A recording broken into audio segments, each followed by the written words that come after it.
Officials in Alameda County, California, have approved a reparations plan for African Americans living in the area. The plan primarily focuses on improving housing, education, and economic opportunities. California Post opinion editor Joel Pollak joins me now. Are they actually going to receive cash payments, Joel?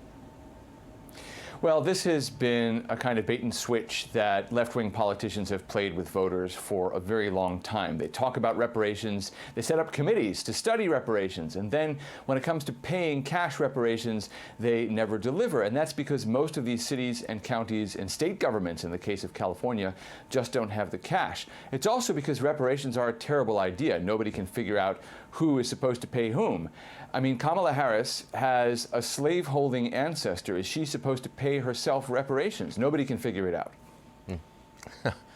How do you think this is going to, how's this going to work out? I mean, Alameda County doesn't have a surplus, does it? It's got a budget deficit, doesn't it?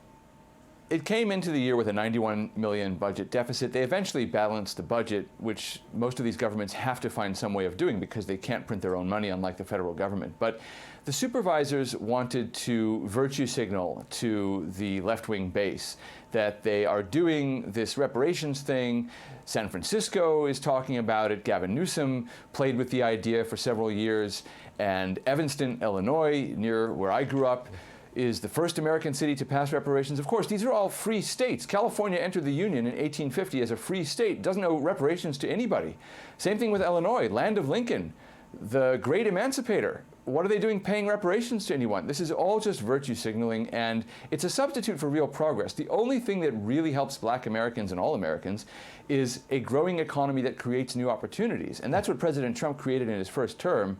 But then the Black Lives Matter movement exploded, and they're demanding reparations. But it's basically a kind of left-wing groupthink that goes nowhere. California Governor Newsom's Golden State Start, is that the program he's calling it, is facing some scrutiny. It gives newborns 400 free diapers after leaving the hospital. Okay, what's the problem? Well, there are many problems with this. First of all, as any parent with a newborn knows, it's very hard to time the changes in diaper sizes, right? So what kind of diapers are you leaving the hospital with? I mean, 400 size newborn is not going to help you after the first or second week.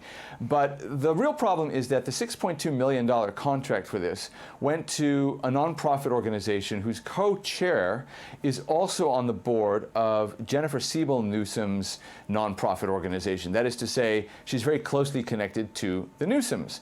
And this did not, contrary to what the governor told us, did not go through a competitive bidding process. There were 15 companies that showed an interest in providing the diapers for Newsom's diaper deal, and somehow they chose this one. And it turns out that it wasn't a competitive bidding process, that actually there was a little line of legislation tucked into the budget that said this particular deal doesn't have to go through the usual process, doesn't have to be subjected to the usual constraints and accountability.